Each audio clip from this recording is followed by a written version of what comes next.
Let's talk about the best foods to clean out your liver, or shall we say, just make the liver cleaner, because many of us don't realize that the liver is not like a sponge that holds toxins.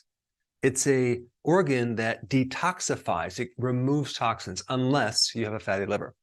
So 3 different problems with the liver. You can have a fatty liver, you can have an inflamed liver, or a combination, and then that inflammation creates scar tissue, and then you can develop cirrhosis. So the question is, like, what type of foods could you eat to make the liver healthier and cleaner? Let me just first briefly touch on what the liver does.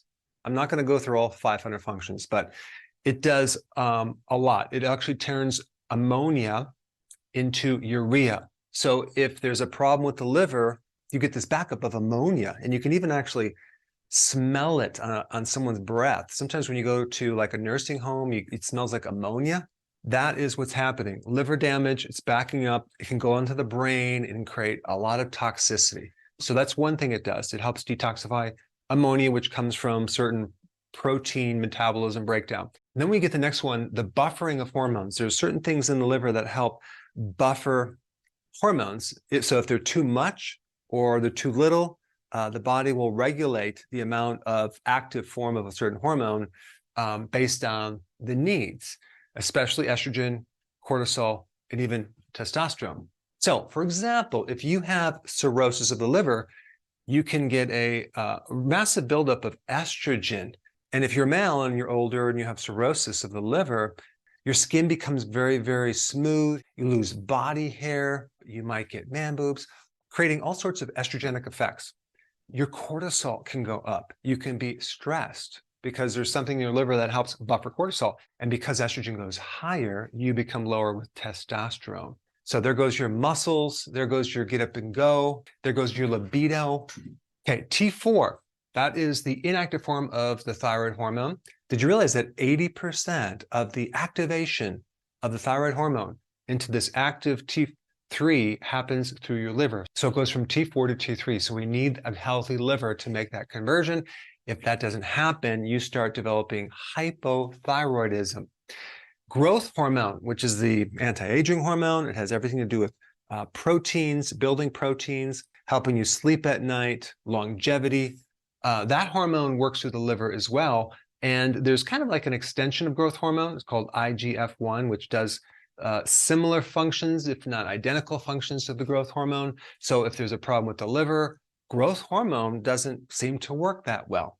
Then we have vitamin D. Vitamin D is activated by the liver and the kidney. So without a good liver function, you don't get the benefit of the active form of vitamin D. And even when they check the blood, they always check the inactive form. They don't check the active form of vitamin D. They're checking the inactive form, assuming that it's being converted. But what if the liver and the kidneys are damaged? Okay, you're not going to be able to get a true picture of what's going on with vitamin D if you're just measuring the inactive form of vitamin D. But one of the main functions of the liver is to detoxify toxins and poisons to harmless water-soluble particles. So whether that's pesticides, insecticides, herbicides, heavy metals, or even toxins from cigarettes or alcohol or processed foods, your body tends to break that down. If this liver function doesn't work, you get a backup of toxicity. There's also a function of producing bile to help you extract the fat-soluble nutrients from the food, including omega-3, vitamin A, D, E, and K. So without this, you're going to have all sorts of problems with nutrients and being able to create an anti-inflammatory effect because the omega-3 just can't go into the body, can't work. Next one is glycogen. That's stored glucose in your liver. So the liver holds glycogen to allow you to run off that fuel between meals. And so let's say, for example, your liver is fatty or it's dysfunctional, you have cirrhosis, and you can't run off glycogen between meals. You're going to have issues with your brain because your brain doesn't store glycogen. It depends on the liver glycogen or whatever you ate for its fuel, unless you're on the ketogenic diet, in which you're going to live off the ketones that are going to generate it. But a lot of these ketones are generated from the liver. So again, we're going to have a problem with fuel if the liver is damaged, especially for your brain and other cells. Immune function. Until recently, I did not know of the magnitude of how important the liver is for your immune system. You have specialized immune cells in the liver. You have a lot of different lymphatic sinuses in the liver that help you from all sorts of different angles for your immune system. And so the more we lose the liver function, the more we lose the immune function. There are some really key things you want to avoid first, because you can eat a lot of healthy foods, but if you're eating these at the same time, the liver is just not going to work that well. And I'm not going to get into the obvious stuff like alcohol, like regular sugar, things like that. I want to get into some hidden things that you need to be aware of. Number one, soy protein isolates. Okay, that's in a lot of different foods. Now, if you do research on this, probably the first 5 pages in Google, you'll see that it's all healthy for the liver. It's totally fine. I don't buy that because I've had people, when I was in practice, come in and be on a certain diet for a bit of time. And in that diet, it was a weight loss diet. And one of the diets was called Ideal Protein. There's many others, but there are a lot of weight loss programs that have this as their main protein. It's low fat, highly refined protein in soy. And the way they process it, there's nothing that's going to resemble the actual soybean itself. So anyway, here's what I've noticed. After someone being on this diet, being exposed to soy protein isolates for a period of time, I noticed that a common denominator is their liver. They have a lot of liver issues like gallbladder issues, right lower abdomen heaviness and pain. And some people had to go to the doctor and have their gallbladders removed. So I can't buy that something that process can be good for the liver, because the liver thrives on things that are like whole foods, not refined foods. So I would read the ingredients and avoid soy protein isolates. Soy protein meal might be good for animals, especially if they take out the fats out of it so it doesn't turn rancid. But for humans, I don't think it's the best protein. The next thing is seed oils, highly processed, and it's processed with hexane, which is a solvent. But that exposure of this highly refined fat, omega-6 fatty acid, yes, we have oxidative stress, we have inflammation, but I think also it's replacing our cells. It's going deep into the tissue. It's not a natural thing, but we consume so much of it. All right, the next food I would definitely avoid, and you probably already know this, high fructose corn syrup. But what you probably didn't know, they're not starting out making this high fructose corn syrup with this, sweet corn that people eat during the summer, right? They don't start out with that. They use what's called dent corn or field corn. It's completely inedible. I don't care how much butter you put on that corn or you add salt. It's disgusting. And the majority of corn grown is this field corn to fatten cattle, right? To make the meat marbly. What is it doing to us? And they also use it for high fructose corn syrup and glucose syrup and the modified starches. And so they start with this inedible corn, okay, and they go through probably like 18 different steps. I don't even know the exact number, but it's a lot of different steps. And they're taking the protein out and they're breaking it down with enzymes and acids. And then they add this chemical to it and that chemical, and they use high heats. At the end of this chain of event, you get something that does not resemble anything related to corn. And we're putting this in our body. And it's been in the food supply since I think 1977, where farmers were paid or subsidized because of the corn. But the problem, it's so heavy in this ultra-processed foods, AKA junk foods, and flavored and sweetened in a way that makes it taste somewhat good, but highly addictive. And high fructose corn syrup has some very unique properties in that the majority of it is processed by the liver. Okay, not all, but the majority. So the liver takes the beating. It creates inflammation. It leads to insulin resistance. It leads to problems with your blood fats and cholesterol. It leads to problems with a fatty liver. It stimulates more hunger. The high fructose corn syrup is very, very different than the fructose from fruit, and it's just ultra refined. Okay, so that's one I would definitely stay away from. Then we get to refined starches. I'm talking about maltodextrin. I'm talking about modified food starch. And like, for example, like in this food right here, we have cornstarch, corn syrup, dextrose, all made out of corn. Okay, so that's what this is made out of. So you're feeding kids and some adults. I don't even call it food because it doesn't fit the definition of food. Food is something that gives you fuel and help nourish the body. Well, this fuel will not give you energy. It'll make you so tired. And the only nutrients in there are the synthetics that they spray in there, but they're all made from, chemicals and things like that. And then we get glucose syrup itself. Now, what's interesting, there's no sugar in here from sugar cane, okay? We replaced sugar cane, which even I think growing up back in the early 70s, we used a lot of sugar cane and a lot of sodas and things like that. That's all been replaced with this synthetic or highly synthesized sugar, which I think behaves a lot differently than even sugar cane. And so it's all day coincidence, right? With this ultra-processed food, which is mainly highly refined corn and other starch products with the GMO on top of that. And if you look at liver function, I think ultra-processed foods, which what I just described, is probably at the very top of the list as far as destroying your liver. So the question is, what can you eat to keep the liver healthy? Okay, you want to eat whole foods. Let's first talk about fats, okay?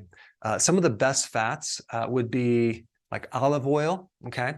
But also a different type of fat called medium chain triglycerides, MCT oil type fats. And that would be in butter. So you'd want to cook with butter, put butter in your food, but make sure it's from grass-fed, cow milk. But the MCT fats, the medium chain triglycerides, are very different because they don't require bile. So they're less stressful on the liver when you consume them. And I also found some research that these MCT oils or fats help protect against a fatty liver. You want to make sure you cook with it. And then on your salad, you put olive oil, extra virgin, high quality olive oil. Don't use the seed oils. Make your own salad dressing. Very important if you want to help your liver.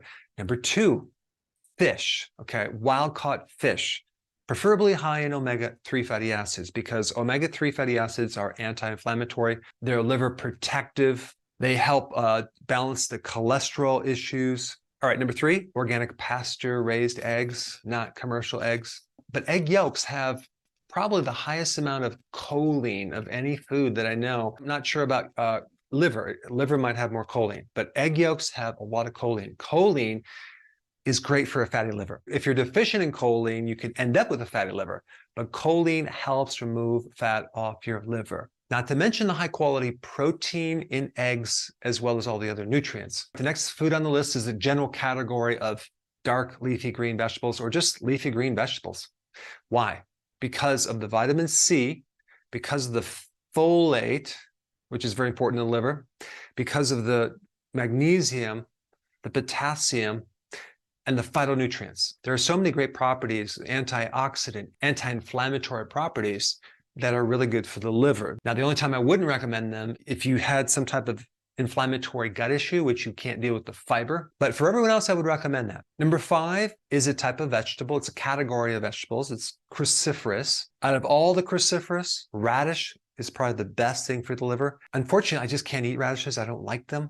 I know my wife likes them. She just can eat them like candy. I can't consume them, but if I did like them, I would eat a lot of them. Radishes have this higher sulfur compound that is really good for the phase 1, phase 2 detoxification. So we talked about this poison turning into water-soluble things. Well, this enzyme complex takes this poison from very toxic and starts to break it down. And when you consume cruciferous vegetables and other herbs, there are certain things in them that activate our own phase 1, phase 2 detoxifying enzymes, as well as give us enzymes to help break down these chemicals. So this is why we recommend cruciferous. So radishes are good.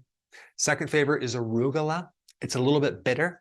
Anything bitter is good for the liver. And of course, we get Brussels sprouts. Cabbage, really good for the lower bowel, which support the liver as well. There's this whole connection between your bowel or your friendly bacteria and your liver. If one goes down, the other one goes down. So cabbage is good for anything inflamed in your gut and even in the liver. There's other cruciferous vegetables, but those are the 4 that I like the most. Number 6 category, probiotic foods. I just mentioned this. The friendly flora greatly supports the liver. If you were exposed to an antibiotic or something to destroy your good flora, the liver suffers. If you're exposed to something like aspartame or some other synthetic artificial sweetener, that alters the gut microbiome, which then raises liver enzymes and puts you at risk for a fatty liver. So the 3 top foods for that I like: sauerkraut, make sure you get it raw; kimchi, same thing; and then we have kefir. Make sure that it's organic kefir, unsweetened. If you can get goat kefir or sheep kefir, that's even better. Kefir is better than yogurt because it has strains of friendly yeast and friendly bacteria, and it has a lot more than just the yogurt. And the last category is grass-fed meat in different forms. So you can do lamb, you can do goat, you can do beef, deer meat. I would just make sure that it's grass-fed, grass-finished. That would be the ideal situation if you can. If you can't, well, then get what you can. But I will tell you from personal experience, when I consume high-quality meat, my liver feels great. It feels good compared to me eating like peanut butter or nuts or seeds. I have some experience with liver problems. I destroyed my liver eating ultra-processed foods and a lot of bad foods for many years. In fact, there was one year I remember I consumed every night margaritas, just every single night, and they were sweetened. And at first it was great, right? But then towards the end of the year, boy, my health started going down, down, down, down. And of course, then I replaced it with Ben & Jerry's ice cream, like a pint a day, to help myself go into a sugar coma, to help myself sleep. And to precede both of these actions, you know, I lived on junk food for years. Never ate anything raw or healthy. Everything was refined, lots of pasta, lots of bread, lots of refined carbohydrates, lots of cereal, and a lot of Doritos and chips. Until I eventually started noticing a heavy, full feeling underneath my right rib cage. That, little did I know, it was my gallbladder, which is connected to the liver.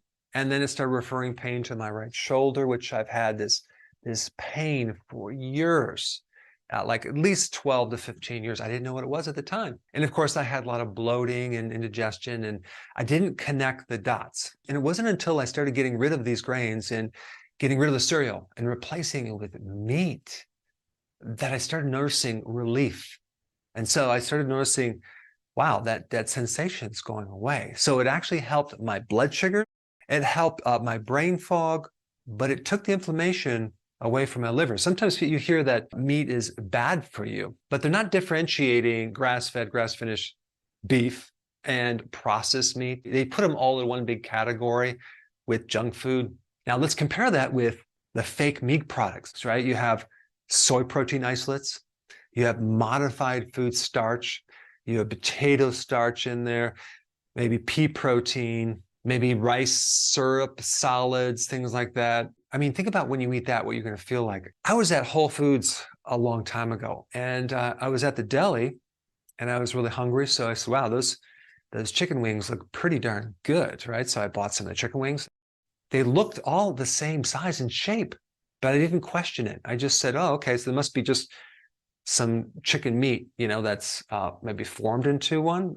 Little did I know, that was the soy protein isolate fake meat with probably the textured vegetable protein, whatever. Anyway, I was eating it on the way home. I was like, wow, this tastes pretty good. Until I got home. And then I got really, really sick, bloated. My eyes started feeling irritated, not good. And there's 2 last supplements I think I'm going to recommend, just if you have like cirrhosis of the liver, because the problem with cirrhosis is that a lot of times people are on the liver transplant list, and there's a long waiting list. But why don't we just maybe try to revive the liver and to try to reverse this damage if we can in the meantime? So tocotrienols, it's a type of vitamin E, really good for everything liver. The next thing is called TUDCA. TUDCA is a type of bile salt that really keeps the liver healthy and keeps the sludge from building up in the liver. And you'll feel much better if you take that. I would take 2 in the morning, okay, empty stomach. Take 2 in the afternoon, empty stomach. I'm not going to recommend any brands. You just have to just search that out and look at various products and their reviews to see if you could find a good one. So those are the 2 supplements. Now, if you have not seen my video on how to diagnose your liver by using your foot, it sounds kind of funny, but it's really interesting information. I put that video up right here. Check it out.